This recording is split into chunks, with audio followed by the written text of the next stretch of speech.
Hello, all, and welcome to the Triple H podcast. It's Happy Hour Hoops.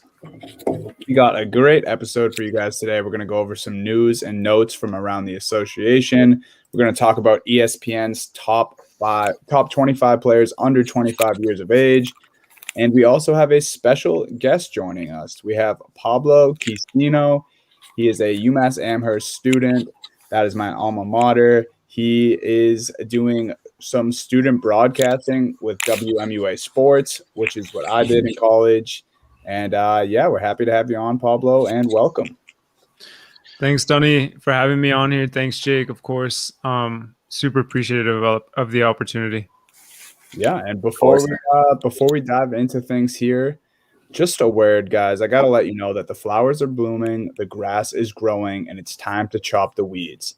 Thanks to our sponsor, Manscaped, you can trim your holes safely and efficiently. Now I'm talking about ball trimmers. Manscaped, the global leaders in men's below-the-waist grooming, have an exclusive offer for our audience. Use the code word TRAINWRECK at checkout. When you go over to manscaped.com, you will get 20% off plus free shipping. So just do it up, guys. I mean, I got myself the Lawnmower 3.0.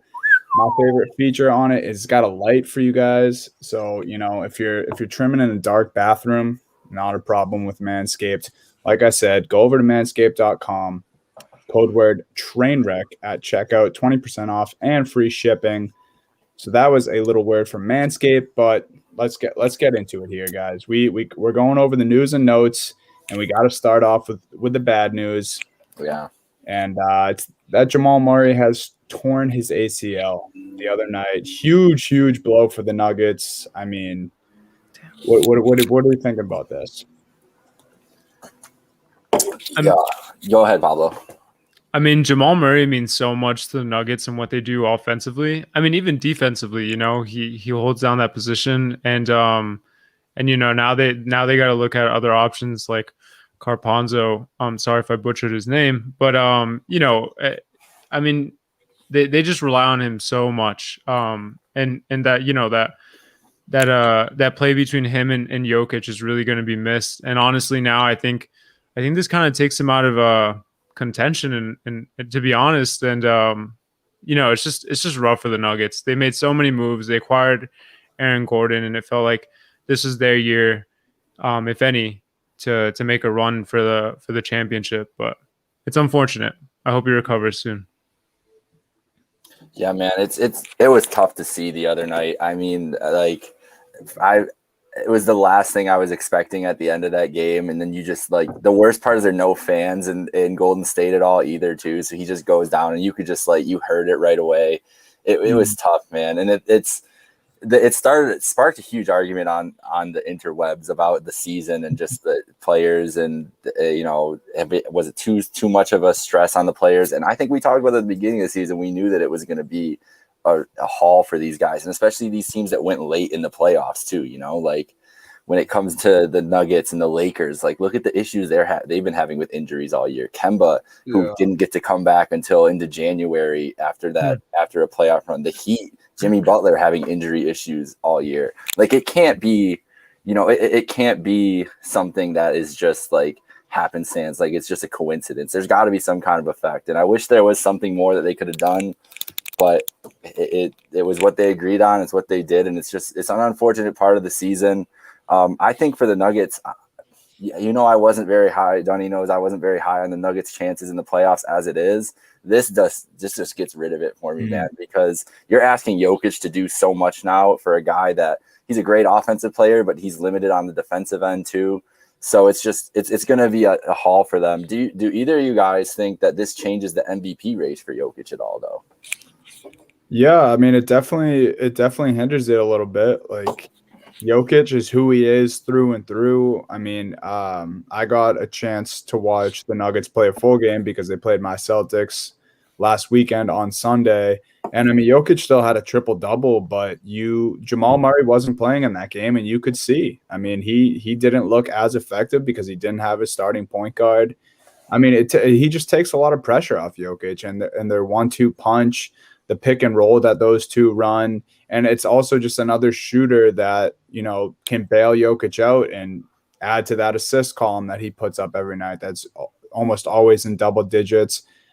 So, yeah, I mean, it hinders it a little bit, sure, but Jokic still did end that game with a triple-double. Yeah. So maybe statistics-wise, he's still in the running. But then also, MVP is a huge thing, especially nowadays. People look into teams' records as far as the MVP goes, and you'd have to assume that the Nuggets will start losing more games, without Jamal Murray. That's just the honest truth. Yeah, so it'll be interesting to just see like going forward what they do. I mean, Pablo, you saw that they're trying to grab Austin Rivers, or is he already signed now, or that's pretty much in the works? Do you think that that's a move that kind of bolsters that guard rotation enough that they can still be competitive in the Western Conference, or is it just too much, too little? I mean, you have some experience with Austin Rivers with your Knicks fandom there. So what do you think about that move? Does it help at all? Does it move the needle? I mean, Austin Rivers had like a nice little one quarter where he had like 25 points, I think, or something ridiculous. It was either a half or a quarter. I mean, if he's not really playing on the Knicks, he gets, he was basically just on the bench doing nothing. I don't think he's going to help, Denver fill up that Jamal Murray hole like that. That's not happening, in my opinion. I mean, if he's not getting playing time on the Knicks, I don't think he's really going to help Denver. That's fair. Yeah, I mean, I was thinking about this too. I think the Nuggets would be silly not to go after a scorer who's out there like Austin Rivers. I mean, he's a guy who can get you a bucket. He's going to help. Obviously, there's a hole in their scoring needs, so why not at this point is my thing. But I'm with you. I don't know how much that helps them as far as making a larger playoff push. I don't know if it really does. But let's move along here, and let's talk about some other. I guess all the news and notes. Yeah, there's nothing good in the news. It's kind of bad news, so there's not much good news here. But LaMarcus Aldridge, recently a new member to the Brooklyn Nets is retiring, and it's again not good news. He apparently in the last game he had played, he noticed an irregular heartbeat. He took to social media today, and basically the short of it was that his whole career he put basketball first for over a decade, and now he thinks it's time to put his health and family first, which obviously, I mean, Jake, you touched on it, been a crazy season. We've seen injuries, we've seen, death for family members in some cases, and you got to respect LaMarcus Aldridge. It's just an alarming thing to see. He was kind of the last addition to the Nets star-studded super team, and now he's very quickly on his way out the door. But you got to give your hats off to Aldridge. Just super surprising and crazy. Yeah, and it's really heartbreaking when you see a player like Aldridge go. It's almost similar to like Bosch's situation when, it feels like it didn't end right for a player of that caliber, or for any caliber really, and obviously it affects the Nets. You could argue how big of an impact it affects their team, but I think the most important part is focusing in on how, it really just sucks to see Aldridge leave this way. Yeah, not to be able to go out on his own terms or anything like that. Like, just so unexpected too. But what a great career, man. Like, is probably a surefire Hall of Famer. Had some great moments. We got our man Con here saying Damon and Aldridge won him some serious cash in college. I'll never forget the Dame buzzer beater and the Aldridge buzzer beater against the Rockets in that series. Yeah. That was one of my first series, really watching the Blazers. That's one of my earliest memories of Dame and Aldridge. It was just insane basketball, insane play. What a legend. I wish he would have went to the Lakers and not the Spurs, and might have had gotten that run at a title in his career. But great career. Sad to see him go out this way. Hopefully if the Nets win, they still give him a ring, even though he's only been there for a couple weeks. And we'll see what happens going forward. And then, our last bit of news here before we get into our list, also not good. Zach LaVine missing several games for health and safety protocols coming up. Yeah. And the Bulls, fighting for that play-in spot in the East. They've been clicking a little bit as of lately. And Zach LaVine's been so much fun to watch recently. I mean, he had a 50-point game last week. and it's just been tough, Pablo, to see him go out like this. Do you think the Bulls are going to be able to stay afloat going the rest of the way without LaVine for the next couple games? I mean, honestly, I don't know their schedule, so it all depends.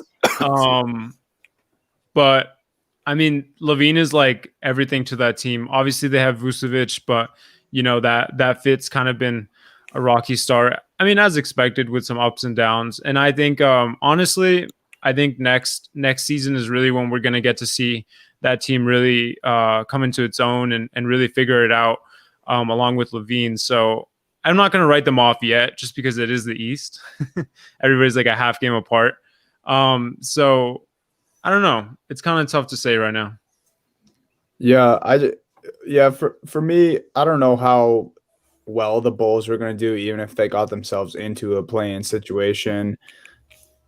For me, it just sucks because Zach LaVine is just one of those guys. At the very least, like, he's giving you a highlight reel. He's giving you a game where he explodes he goes like 9 of 10 from 3 and hits a game winner, or he had 50 like he did the other night, or he does this thing and he has dunks where his head grazes the rim. Like, it's just tough to see a guy like this miss games anyway. Thankfully, it's not, a big injury like Jamal Murray.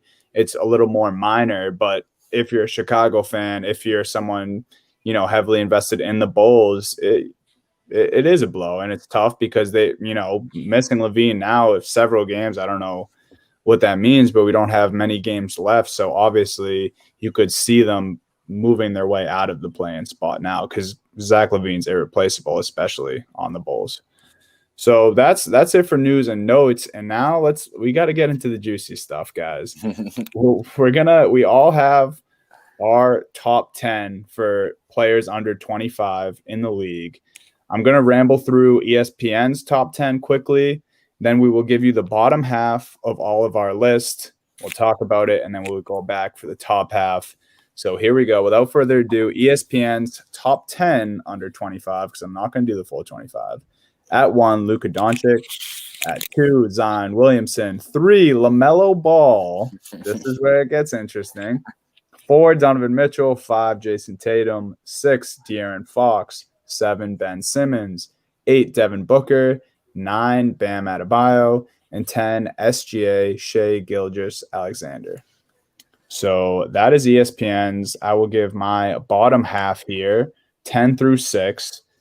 Starting with number 10, I'll go Jamal Murray, who is on ESPN's. He was not in their top 10 because you didn't hear his name. He was 13 on ESPN's.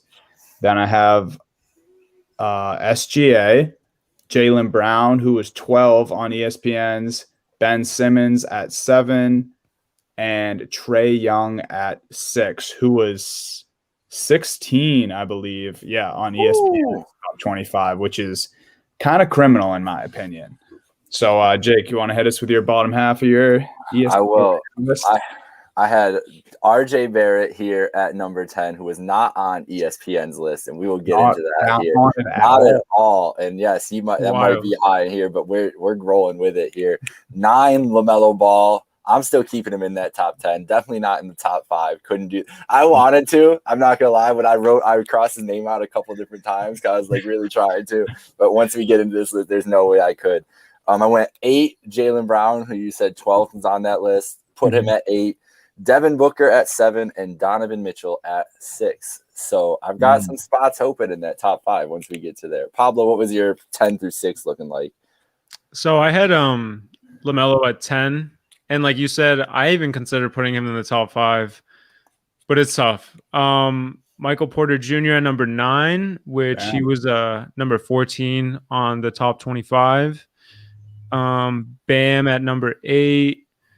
Ben Simmons at 7. Devin Booker at 6. Nice. You guys both snuck Bam onto your list. A little spoiler for Jake's, actually. I didn't realize he wasn't in the bottom half. But we have similar. I didn't throw a big man in mine. I like that. I like, Pablo, that you put Bam in your list because I wanted to sneak a big man in here but couldn't do it. I got to talk to you guys about LaMelo Ball, though, because this is why the conversation started. You guys have him in your top 10. I want you to tell me why. Pablo, let's start with you. What do you got? You got LaMelo Ball at 10. He was 3 on ESPN. Do you think 3 was too high, but you still got him in your top 10? What do you got? Honestly, I don't think LaMelo at 3 is too high. I didn't put him at 3. But the way I look at it is I can definitely see LaMelo being one of those top 3, top 5 players in the league one day. And I think that definitely constitutes him being on the top 10, like undeniably. So in my opinion, at number 10, that's a little low, but I'm just gonna roll with it for now. Got our boy Stevie coming in saying, give him a year and he'll be in everyone's top 5. Stevie's a big LaMelo fan, so I don't believe that. I also just want to show you guys this because this was our boy Wake came in, tried to give us our Nuggets talk earlier and had the worst typo you could ever have. RIP Meerkats nuts, shout out Manscaped, then changed it to Nugs and established what a terrible autocorrect. I just wanted to share that with you before we kept going. So LaMelo, I'm same way. He should have been higher, honestly, on my list. I'm kind of mad that I didn't. Yeah, you have him at 9. Put him up there. I think everything we say about Luka Doncic, we will say about LaMelo Ball in the coming years because he has that kind of art. He has that kind of offensive arsenal and creativity that Luka has. I mean, we've seen it this year. It's only been 40 games, so it's hard to make that kind of like snap judgment. I understand why people wouldn't want to, but like from what he's shown, like the passing ability, everyone was like, oh, are these passes, like, are they just like crazy passes? Or are they going to translate? Like the vision translated right over to the NBA immediately. I just think he's so much more skilled than I really anticipated coming in and in his first year. So what is he going to do like going forward? He obviously is grinds at this and works at it. So I think 9 and 10 might be a little too low, but some of these other names up here, like I couldn't figure out a way to put him ahead of Jaylen Brown or Mitchell or Booker, just because those guys are more established in the league right now. But LaMelo is definitely reaching up there for sure. Yeah, and speaking of Jaylen Brown, Jake, me and you both had him at 8. He was number 12 on ESPN's list.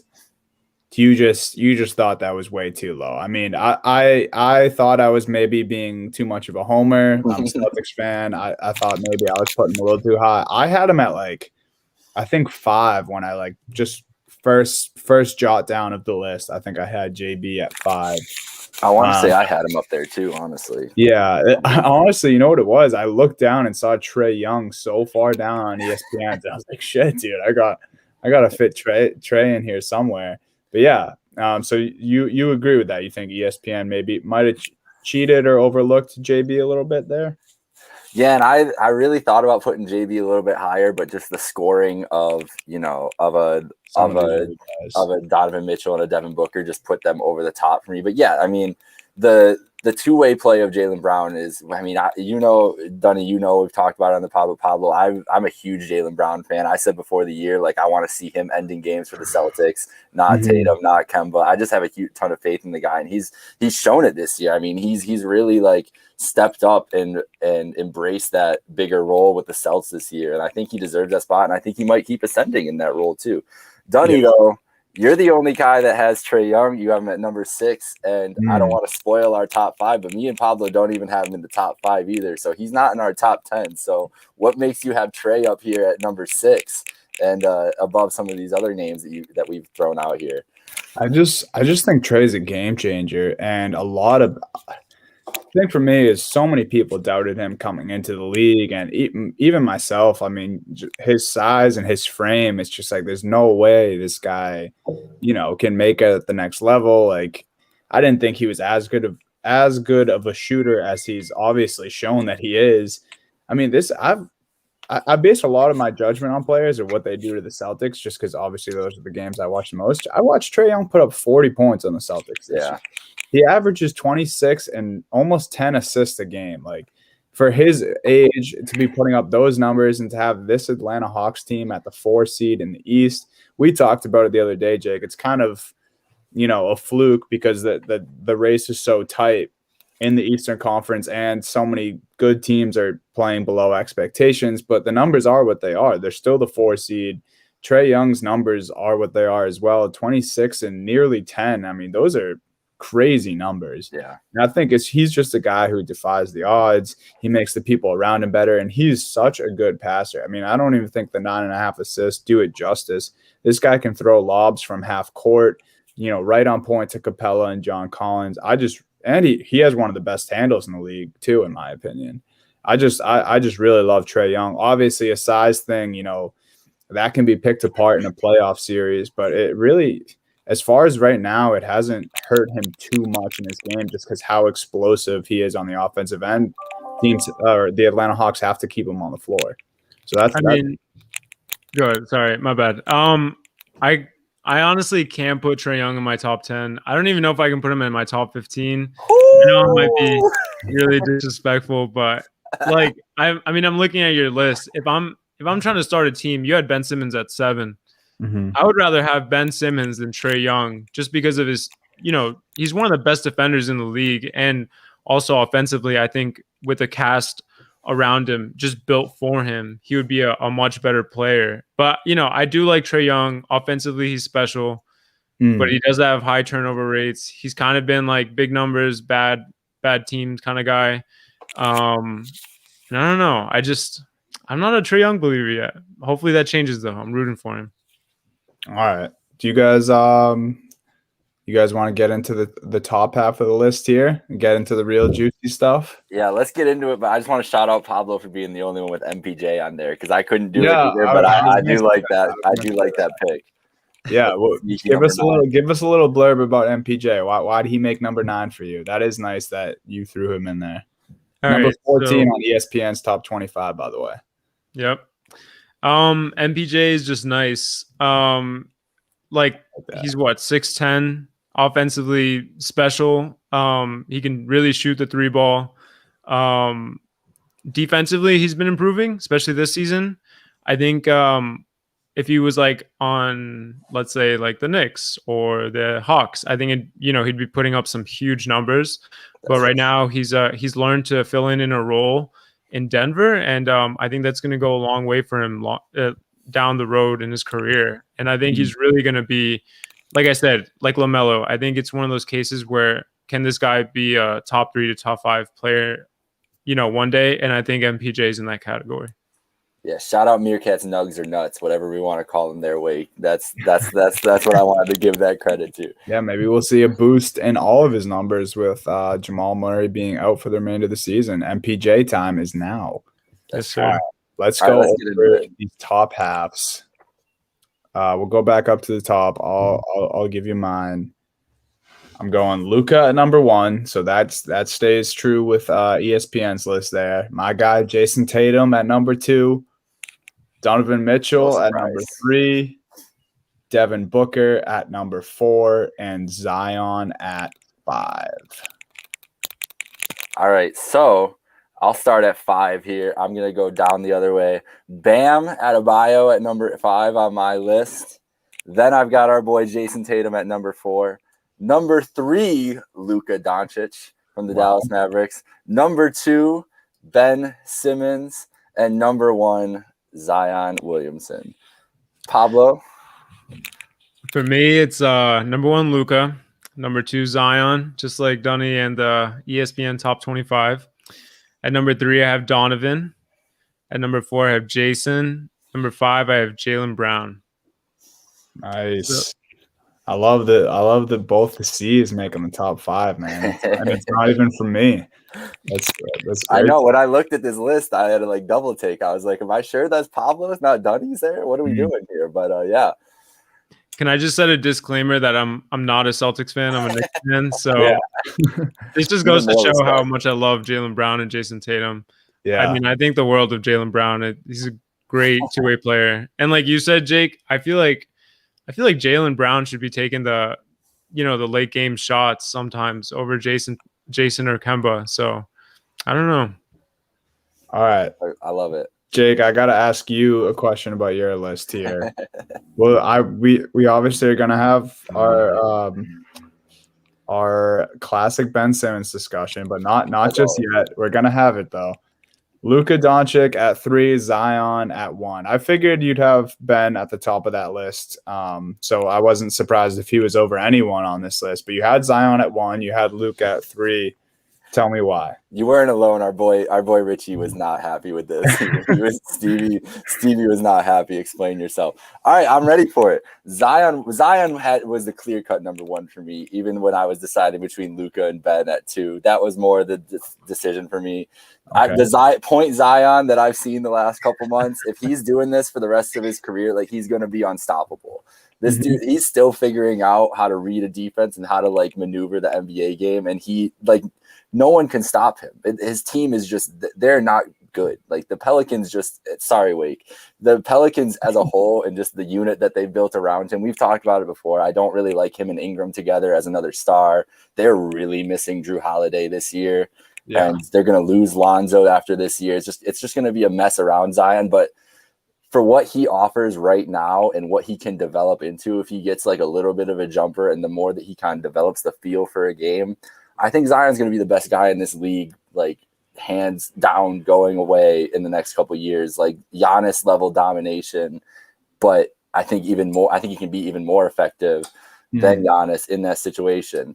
Luka, for me, I love Luka. I mean, number 3 there's no slouch to be a number 3. You know, that's still a top 5 spot. You know, I didn't put him out of the top 10 or anything here. Yep. Yeah, but for Luka Doncic, for me, I'm getting a little bit of the Russell Westbrook vibes. I'm not going to lie. I'm getting a little bit of the high stats on a decent team where maybe like if he was on a better team, I'm not saying he wouldn't be able to the playmaker he is, but I'm just getting like, I don't know, like going forward in his career. First of all, as you can see with my top 5, I very heavily will look into defense on this. That's the reason Bam's in the top 5. That's the reason Simmons is number 2 and Zion's number 1. I love a guy that can play a two-way game, and I don't think Luka has any chops on the defensive end, man. Like I don't think he could stop you and me if he wasn't like 6'7". Shit, like he's slow. He doesn't really put effort in on that end, and that's gonna hurt him. Like if the Mavs right now, if they need him to be their best player right now on a playoff team, can he go and help get those stops? Like who's going to get those? All these other players on our list are going and guarding the number 1 guy on every team. Tatum's going out there guarding guys. You know, Booker's not the best defender, but he's going to play against those wings. JB's going to go guard those guys. Obviously Zion is. That's where I miss it with Luka, honestly. Wait, Devin Booker's going to guard the best player on the other team? Not the best other player, but he's not like, I would put him as more of a plus defender than Luka is. He can definitely move a little better. I know that's more of a Mikal Bridges assignment, who I'm also really high on. Did not come near cracking this top 10, but also love him as well on this list. All right. Yeah. I mean, I had Zion at 5, dude. And like, I honestly didn't even know if I wanted to put him in my top 5. I think the last couple of months, like you said, he's just too dominant. And if we're going off that, I understand you having him off 1 just because like what's recent, how dominant he's been. I think he's still on that over 20 games with 20 plus points. He's on that streak still. It is a weird situation because he's on the Pelicans, but I don't know. I have to go Luka 1. Obviously, I went Jason Tatum 2. I think I debated for a long while putting Jason Tatum at number 1 just because of his size and what that brings to him on both sides of the ball. Because I think Tatum is due for a huge leap defensively. I think he's going to take that leap and be a guy where he could average like close to 2 blocks a game and that 1.5, like right around that 1.5 steals a game that he's averaging now. And then we don't even have to talk about the 26 points per game that he's averaging. So I don't know. The top 5 was tough for me. This whole list was tough. Yeah, but I do want to end. We're getting close to time here. We got to talk a little bit about Ben Simmons. Me and Pablo, I think, both had him at 7. He made my list because Jake, you honestly got me higher on Ben Simmons this year. He maybe if we never did this podcast, he probably would have been outside my top 10. Can't deny his defense though; he's incredible. I just think for me, you look at my top 4 are probably the best shooters on this list. Yeah. It's a long range game. I pick obviously outside of shooting too. But I mean, you're looking at Luka, Tatum, Donovan Mitchell, and Devin Booker in my top 4. Shot creators. They're getting Shot any bucket they creators, want, scorers, can hit from anywhere. That's why Trae Young made my list. Like I was going a lot off that. But Pablo, me and you both had Ben Simmons at 7. What was going into it for Simmons for you? So I think Ben should be a top 3 guy. Like he really should. And the thing is, like, I think what affects Ben the most is people think he's going to be the next LeBron. But if you really look at it, he's more comparable. Yeah, I mean, I think he can be. But I think he's more comparable to like a Bam Adebayo. You know what I mean? Where like, you know, he's a great defender. But he can make more than Bam. Bam has a better jump shot than him, and I don't want to get too in depth into why they're comparable. But I think if you swap out Ben for Bam on that Heat team, I think the results are pretty much the same or similar. And I think Ben's probably a better or just around as good as an athlete. And I think he's one of the best defenders in the league, and that's become really apparent even this year. So I think if he just, you know, if he just became more aggressive, then we're really talking about him breaking into the top 5. All right, Jake, take us off here about why Ben's at number 2 for you.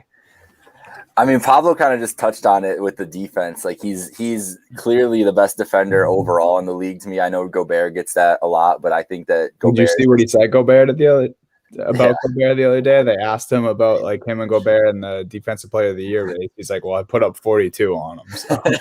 And that's how I feel too.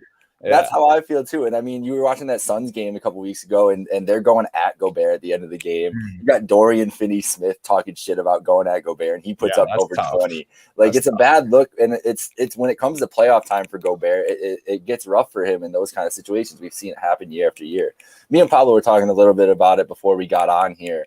And if Simmons had his own team, like, and clearly, like, they were ready to go. They were ready to get rid of him. Like, let's be honest. Like, the Sixers were all ready and set to get rid of him and send him to the Rockets. I'm sure the Rockets were wishing that they took that deal nowadays. But if he had his own team, like, I think he would be higher regarded among NBA circles because I think we'd be able to see more of his skill set, you know, be used and be, you know, exemplified more often because it's really hard. Like, and it remains to be seen. We'll see how successful they are once they get to the playoffs this year. This is definitely their best squad they've had since it's the Simmons Embiid era started. But him and Embiid just don't match up together really well. I mean, they're too like they tried to play Simmons as a guard. He's not a guard. He's a big, and he would be much better off as a big in a situation where he's kind of playing honestly, I love that comparison you had, Pablo, where like Bam. I think if he was on the Heat, that would be electric to see him in the open floor with those shooters around him like that and Jimmy as his other star rather than a center. I just think him matched up with Embiid defensively, it's terrifying for teams playing against them. But offensively, it kind of doesn't let him show off his full skill set, being able to finish at the rim because he gets around the rim. You know, he still gets to the rim, gets around the rim, but it's not as much because you want to let the big man eat. Like Embiid's an MVP candidate this year. There's different levels to it right now. So that's kind of where I'm at it. I think Simmons, if I were picking, that's kind of how I looked at this list. If I were picking a team, like who am I starting with right now? And honestly, I almost put him at 1 for that reason because I couldn't do it over Zion. Like Zion still got out of the slip. No, yeah, that's you make good points, man. But that is why I put Trae Young just a spot over Simmons is because I thought about it last night when I was making this list. Real quick, I thought Trae Young, if I replaced him for Ben Simmons on that Sixers team, I think that'd be unbelievable. Like imagine Trae and Embiid. Oh my God, unreal. That's the type of point guard Embiid needs. But needless to say, obviously I valued shooters. You know, Jake had a widespread of defense and just all around talent in his top 5. Pablo, me and you had a pretty similar top 5, but you had Zion a little higher than me. And that'll do it for our top 10 under 25. We addressed this problem from ESPN. And yeah, Jake, you got anything? I do not. I'm all good here. Just follow us at Happy Hour Hoops 1. Pablo, you got a Twitter or anything you want to plug here? Send the boys a follow. I don't even know my Twitter handle, so unfortunately, not this time. Maybe if I'm ever We'll on throw again. it. We're throwing it up. We'll throw it up with the tweet tomorrow when we put Hmm. out everything. We'll find you on there. We'll give you that. We want to try to give you that love for sure. We appreciate having you on, Pablo. I mean, it was great. Anytime you want to come on, don't be afraid, Absolutely. man. So yeah, so we're gonna wrap up here. Stay hydrated. Keep it locked here for all the NBA coverage and enjoy the slate of games tonight. We got a Lakers Celtics matchup. Let's get it. Hell yeah, baby. Let's go.